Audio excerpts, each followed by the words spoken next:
Have you ever wondered what it would feel like to live in complete darkness? To never see a sunrise, never see the faces of those you love, never even see your own reflection?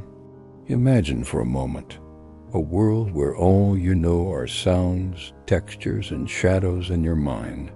That was the reality for one man who crossed paths with Jesus, and what happened next would not only change his life, but would reveal the very heart of God. The streets of Jerusalem were alive with noise that day. Merchants shouted their prices in the busy marketplace. Children darted through narrow alleys laughing. The clatter of pottery echoed from stalls. But in the midst of all this life there sat a man forgotten by many, a blind beggar. His eyes, clouded and unseeing, stared at nothing. He sat close to the temple steps, his hand stretched out, begging for coins, begging for mercy, begging to simply survive another day. People passed him constantly. Some dropped a coin into his palm, not even stopping to look at his face. Others avoided him entirely, pulling their children close as if his blindness were contagious. And yet, to him, each sound mattered. The shuffle of sandals, the jingle of coins, the change in footsteps that meant either compassion or rejection. His world was sound, touch, and silence. But that day, something different happened. A small group of men walked near him. Their voices were calm but carried authority.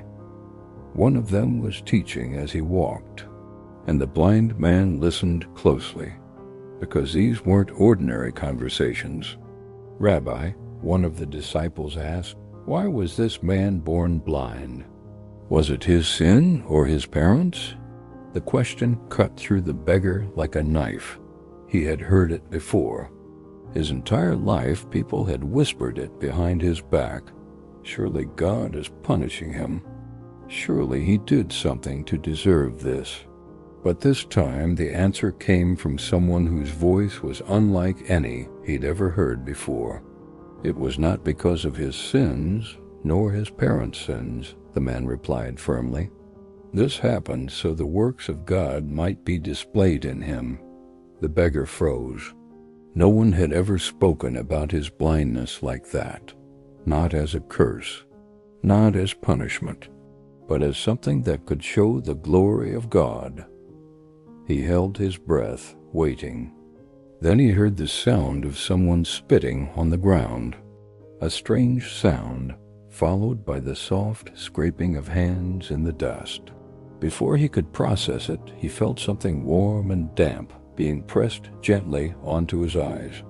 Clay, mud, formed by spit and dust, now smeared across his lifeless eyes. The man with the commanding voice spoke again. "Go, wash yourself in the pool of Siloam." The beggar's heart pounded.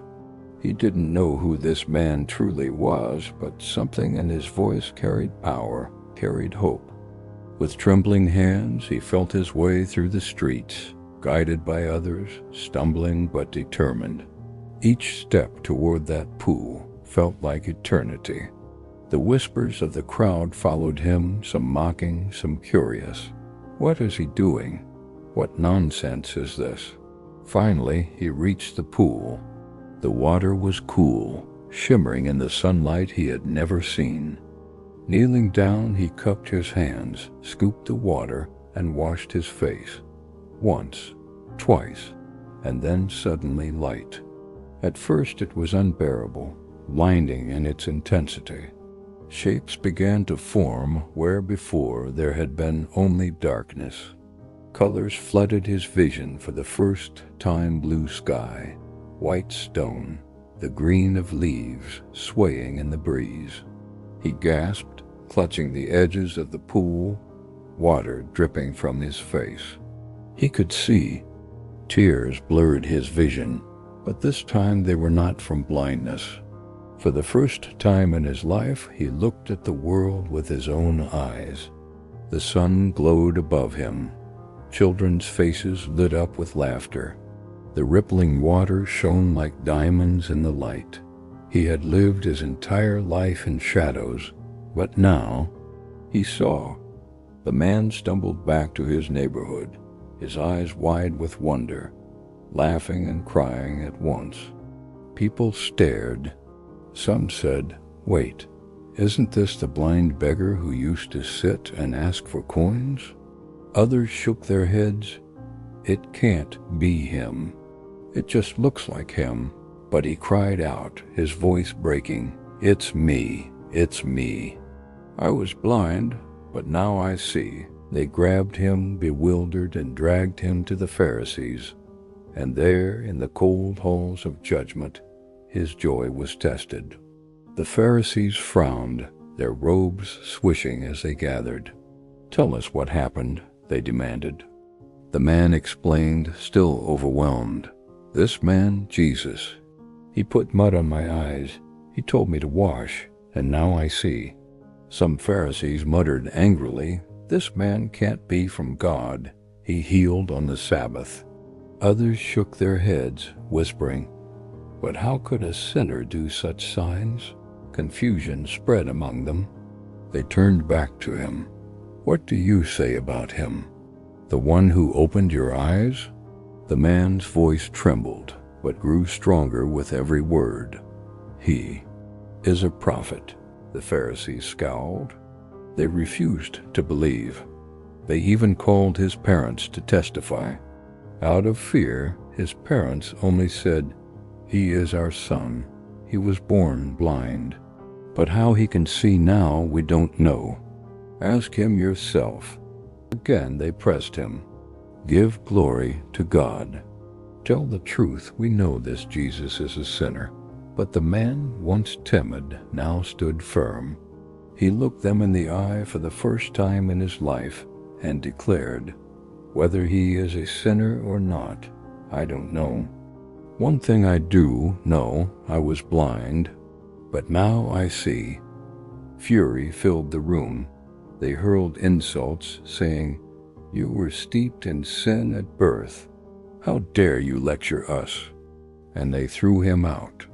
Rejected once again, the man walked away, but this time with eyes wide open, both physically and spiritually. Because soon after, Jesus himself found him. The man heard that familiar voice again. "Do you believe in the Son of Man?" His heart leapt. He answered, "Who is he, sir? Tell me, so I may believe in him." And Jesus said gently, "You have seen him. In fact, he is the one speaking with you now." The man fell to his knees, tears streaming down his cheeks, not from blindness, but from gratitude. "Lord, I believe." And he worshipped him.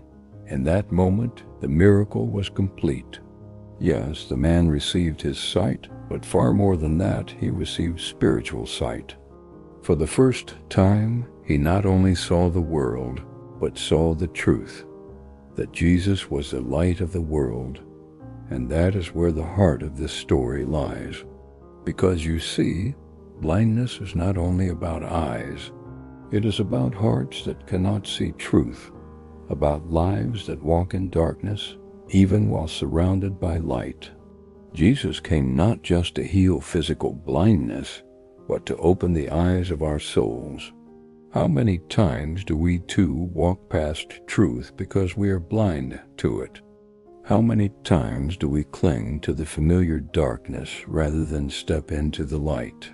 The story of the blind man reminds us that no matter how long we have sat in darkness, Jesus has the power to open our eyes. So now I ask you, what would you have done in this moment?